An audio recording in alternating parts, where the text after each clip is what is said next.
Yeah, look at bigger. Come on.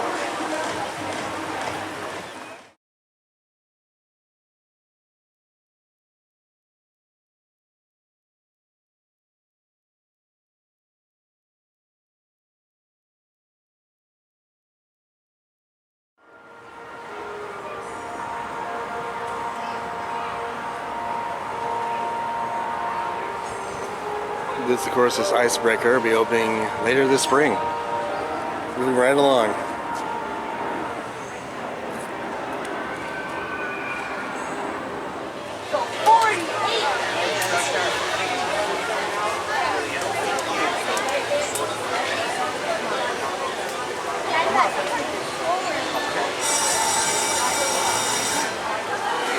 Hi, and welcome to Dolphin Theater.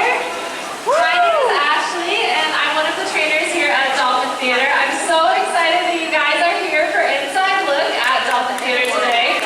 We are going to be bringing a few of our dolphins out and doing a really cool demonstration for all of you, and we're going to have a lot of fun playing with them as well. We're going to talk a little bit about enrichment here, but I also wanted to kind of tell you guys about some of the stuff that we do in between our shows. A lot of times our guests want to know what we're doing in between all of our shows, and that's really a lot of different things. We do all sorts of different interactions with our dolphins. We do teach them new behaviors throughout the day. We make sure that they get plenty of exercise, and we like to play with them as well. So we are going to be doing some of all of those things. So you're going to see some of that. We have 18 dolphins here at our facility, and we have 7 different pools that make up the whole facility. So behind this pool, there are 3 different pools back there, and then there's kind of a skinny connection pool that goes back to another really large pool back there. So this is made up of 7 pools total, and we can move our dolphins in between all of those different areas. We have 9 dolphins that you typically see do our show, and then sometimes, depending on which show you come to, you'll see some of the younger dolphins that are just learning different parts of our show as well. Right now, we're bringing a few of those dolphins that are just learning out. They're a little bit younger. Our youngest dolphin out here is Roca. He's 10 years old, and he's the smallest as well. So that's Roca waving his tail at everybody over there. We also have Jackson next to him. Jackson is 13 years old. And then we also have Tyler out here. Tyler's a little bit older. He is 21 years old. And Tyler came from Discovery Cove across the street. Tyler used to do interactions with our guests. He has a very sweet, gentle personality. And he was a really great dolphin for those guest interactions at Discovery Cove. But now he's learning some of our show behaviors, as are Jackson and Roca. So I think what we're going to be doing is we are going to be teaching Jackson to do a front flip. So we use positive reinforcement training to train all the animals here at SeaWorld. So if you go to any of the other areas, they do the same thing with the sea lions, the otters, the killer whales. They all learn in a very similar way. Now Jackson is right there at center stage, and what you see him doing is following a target on the end of that pole. What she's doing is she's looking for him to follow that ball on the end of that target pole, and she's going to reinforce or reward that. Sometimes she'll use fish, sometimes she'll cheer him on, she might give him a toy that he likes. Those are all ways that we can really reward or reinforce the behaviors that we're looking for. So like I said, she's training him to do something called a front flip behavior. So for right now, it's in the very beginning stages, and she wants him to follow that ball forward and sort of tuck his head and roll forward in that flip behavior just at the surface of the water. Eventually what she's going to do is she's going to look for him to jump up into the air and follow that forward in the same way.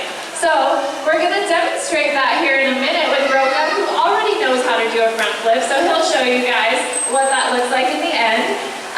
But Jackson's doing a fantastic job learning how to do this behavior. So as you can see, he's following that target. And what Allison will do, you might hear her blow her whistle as well. The whistles that we use are something called a bridge, and what it does is it tells them exactly what we're looking for. We can tell the dolphins, yes, that was exactly what I was looking for you to do. And it's really helpful when the dolphins are further away from us, or we want to pinpoint the exact moment that they did something that we were looking for. Now it looks like we are going to ask Roca to do his front flip for all of you, so you can see what a front flip looks like and what Jackson will eventually be able to do. hand signal that asks Roka to do a front flip. And there it is!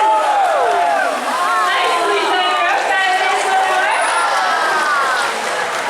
So Roka is trained to do that front flip behavior in 3 positions. He'll do one over here on your right side, over on your left side, and one at stage. Now when Mike blows his whistle, that tells Roka, yes, that's what I wanted you to do. So Mike can choose to blow his whistle when he just does 1, when he does 2, or when he does 3, and we can decide which one we want to look for or reward or reinforce. Now eventually Jackson will learn how to do that exact same behavior, and that's just through all these small steps. It can sometimes take a year or 2 years to train them how to do one behavior, but we just take all these small steps and eventually they get there. Now, Tyler here is the dolphin in the middle of the pool with Daniel. Like I said earlier, Tyler really responds well to the relationships that he builds with his trainers. He's one of our best teacher dolphins. He is very kind of easygoing and laid back, and that just makes him an easy dolphin to learn from. When we're teaching these dolphins how to interact with their trainers in the water, we move in very small steps, and we want them to kind of just move slow and guide around us at first, and eventually we'll teach them faster, more high-energy behaviors. So when you come to our show, you'll see us doing things with some of our dolphins, like little pushes where they're pushing trainers through the water and things like that. And eventually they do build up to doing those behaviors, but we want them to kind of just move slow and move around us and be like that at first. And this is a great way for us to kind of get to know them and get their trust and build our relationships with them. It's a lot of fun to do these things. And this is a great form of enrichment as well, because when we're in the water with them and we're kind of asking them to do these things or to learn how to do things, it's something that gives them different choices of things to do. Here's Tyler right here.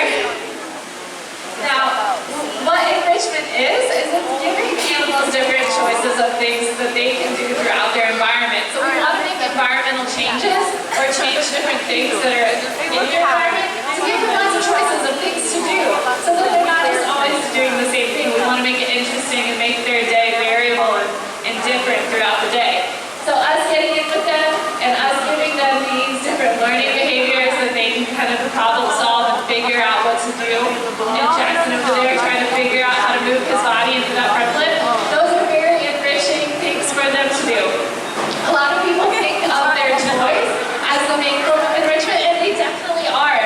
They are great ways for us to change their environment, but we can also do that in so many different ways. So we try to get really creative in what we're doing with our dolphins.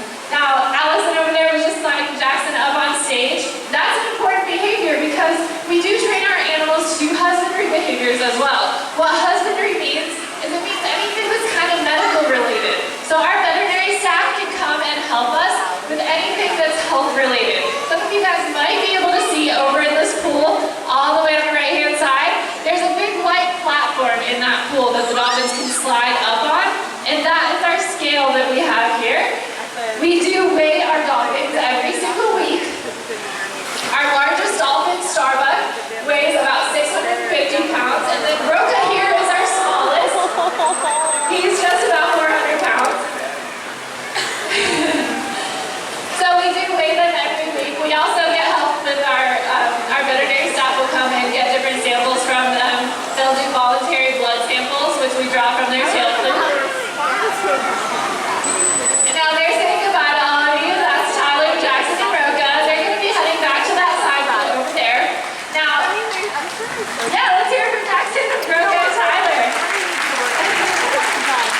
They are going to be coming back out in just a few minutes to play with some of their toys as well. But they live with 3 other dolphins. So Jackson, Tyler, and Roka also live with these 3 dolphins. This is Scott, Hutch, and Potter. They are also just learning some new things with us. So they are from a few different areas as well. Hutch over there used to live at Discovery Cove just like Tyler. And then Scott and Potter used to do interactions here in another pool over at Dolphin Cove. They're going to show off a little bit for all of you.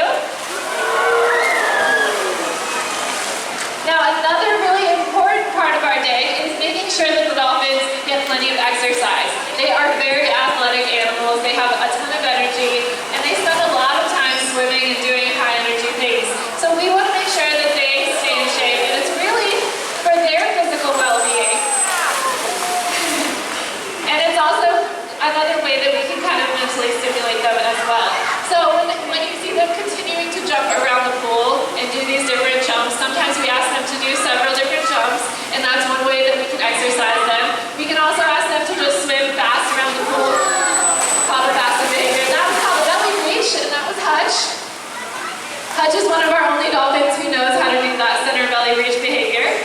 Now, we are going to be looking for them to do something called a high jump. So Allison's out here, she's going to help them with that. She has that target pole, and that is a great tool that we use for a lot of different behaviors. And what she's going to be doing with it is she's going to tap the surface of the water. That not only can mark the position, looks like Hutch is going to do that belly reach one more time. Nicely done, Hutch. And you might have seen Daniel throw an ice cube out there. What the ice cube does is it just marks the position where he's looking for Hutch to jump. It's similar to our target poles, but it's just another way where we can mark the position that they're jumping.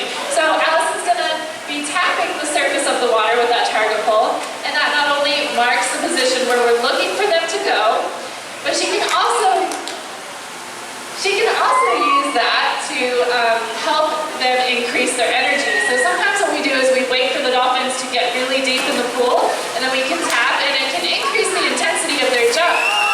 Beautiful! So that's exactly what we're looking for them to do, is a nice high jump behavior. And so you probably heard Daniel blow his whistle, and he told them, yes, that's exactly what I was looking for. And it looks like he's going to ask them to go one more time here. Nicely done! Hutch, Scott, and Broca. Nice job, guys. Now, like I was saying before, it's very important for us to make sure that they get a lot of exercise so that they are not only mentally stimulated throughout the day through all the changes and different enrichment things that we do, but also physically so that they are staying in shape.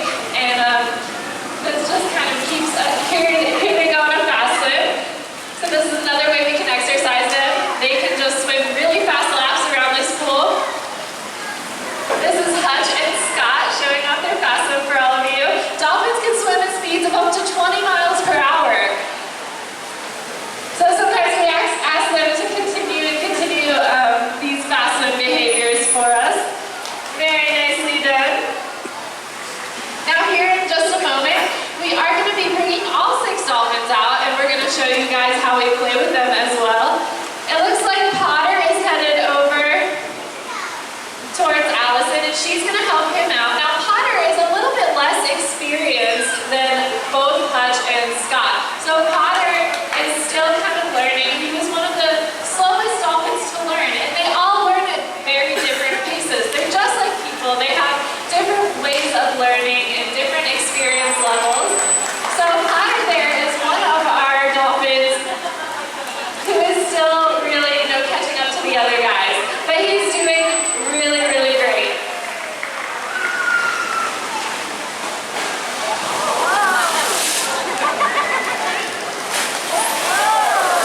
This behavior is called tumbles. This is what Hutch is doing right in front of us right now. He's doing his tumbles.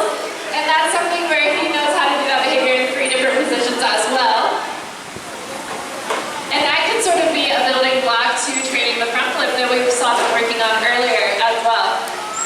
Now you guys can see Potter over there with the toy. That's just a white boat buoy. That's something that we do play with our dolphins with. And we like to repurpose different objects that we can use to play with the dolphins. So sometimes we find things and we build toys out of all sorts of things that we find here throughout our park and at other facilities. It looks like Hutch and Scott are making their way over here on your left-hand side. Sometimes we use more experienced dolphins to help our newer and younger dolphins learn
A lot of the buoys, they are able to toss into the air, and they jump and toss them around. But this gives them lots of different choices of things to do. So like I said earlier, what enrichment is it's making environmental changes to increase the choices that the dolphins have. So they have lots of choices right now. They have lots of different toys that they can play with. They can swim around with them and toss them into the air and do all sorts of things, interact with their trainers. As you can see, they're bringing their toys back to their trainers a lot of times. And it's just fun for us to play games with them like this.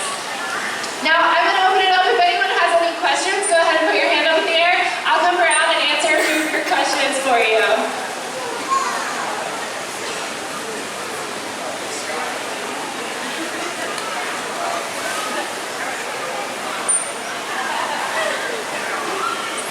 His question is, are the people in the show as trainers, and what sort of education does that take to become a trainer?